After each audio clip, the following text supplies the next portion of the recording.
আপনার জীবনে যতই বিপদ হোক না কেন এই দোয়াটা যদি আপনি সাথে সাথে পড়তে পারেন, দেখবেন আল্লাহ রব্বুল আলামিনের পক্ষ থেকে গায়বী সাহায্য এসে যায়। ওই বালকের মতো, যেই বালককে পুরো পৃথিবী থেকে বিদায় করে দেওয়া হবে, কিন্তু কি আল্লাহর মেহেরবানি, যাকে পুরো রাজপ্রাসাদ থেকে ঘোষণা এসেছে যে এই বালককে এই মুহূর্তে দুনিয়া থেকে বিদায় করতে হবে, কিন্তু ওই বালকটি শুধুমাত্র এই দোয়াটা পড়ার কারণে আল্লাহ সুবহানাহু ওয়া তাআলা তাকে ওই বিপদ থেকে মুহূর্তের মধ্যে বাদ দিয়ে দিয়েছেন।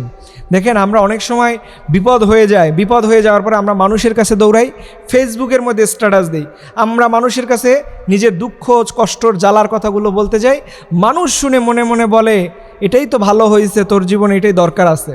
কিন্তু খবরদার, মানুষকে দুঃখ জ্বালা কষ্টের কথা বলার আগে আপনি আল্লাহ রব্বুল আলামিনকে বলবেন। কিভাবে বলবেন এবং ওই দোয়াটা আপনি কেমন করে বলবেন সেটা বলে দিচ্ছি। আল্লাহ নবী সাল্লাল্লাহু আলাইহি সাল্লাম যখন তার লাইফে কোনো বিপদ মুসিবত বালা আসতো, তিনি সাথে সাথে 2 রাকাত নামাজ পড়তেন। আল্লাহ রব্বুল আলামিন কোরআনে বলছে, ইয়া আইয়ুহাল্লাযীনা আমানু ইসতাঈনু বিস-সাবরি ওয়াস-সালাহ, যে তোমরা নামাজের সেজদার মধ্যে তোমরা ধৈর্য ধারণ করো এবং সেখানে সবর অবলম্বন করো।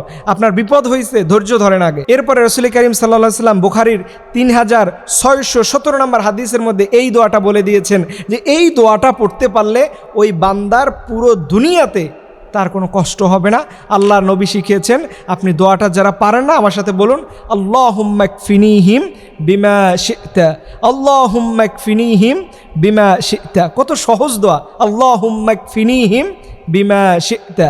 এই দোয়াটা ছোট্ট, এই দোয়াটা যারাই পড়তে পারবে, খোঁজখবর নিয়ে দেখেন তাদের লাইফে কোনো সমস্যা নাই, তারা তাদের লাইফে সবচেয়ে সফল মানুষ হয়েছে।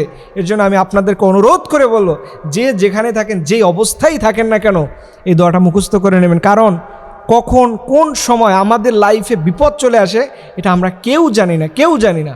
এর জন্য মনে রাখবেন, বিপদ থেকে বাঁচতে চাইলে অবশ্যই দোয়াটা শিখে নেওয়া আমি মনে করি ব্যক্তিগতভাবে অনেক দামি এবং গুরুত্বপূর্ণ কাজ। যারা দোয়াটা পারে না আবার আমার সাথে বলুন, আল্লাহুম্মা কফিনিহিম বিমা শি'তা, আল্লাহুম্মা কফিনিহিম বিমা শি'তা। দোয়াটা পড়বেন, এর আগে কিছু দরুদ ও সালাম পড়বেন, আল্লাহুম্মা সাল্লি আলা সাইয়্যিদিনা মুহাম্মদ সাল্লাল্লাহু আলাইহি ওয়াসাল্লাম। এছাড়া আরও দরুদ আছে, দরুদ ইব্রাহিম পড়তে পারেন বা আরও পড়তে পারেন, আল্লাহুম্মা সাল্লি আলা সাইয়্যিদিনা মুহাম্মাদিন নবিয়্যিল উম্মি ওয়া আলিহি ওয়াসাল্লাম। দরুদ পড়বেন, ইস্তেগফার করবেন। এরপরে আপনি এই দোয়াটা পড়বেন, আল্লাহুম্মা কফিনিহিম বিমা শি'তা, আল্লাহুম্মা কফিনিহিম বিমা শি'তা। বিশ্বাস করুন, আপনার ভাগ্য, আপনার কপাল খুলে যেতে এক বিন্দু পরিমাণে সময় লাগবে না।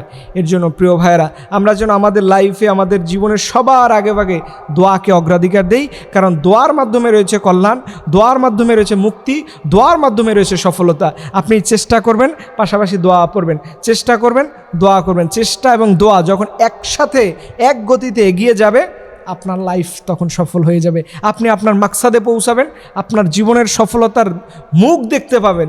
এর জন্য আমি আপনাদেরকে অনুরোধ করে বলবো, আমরা যেন সবাই এই দোয়াটা শিখে আল্লাহ পাক আমাদের যাবতীয় বালা মুসিবত থেকে আমাদের সবাইকে হেফাজত করে। সবাই বলুন আমিন।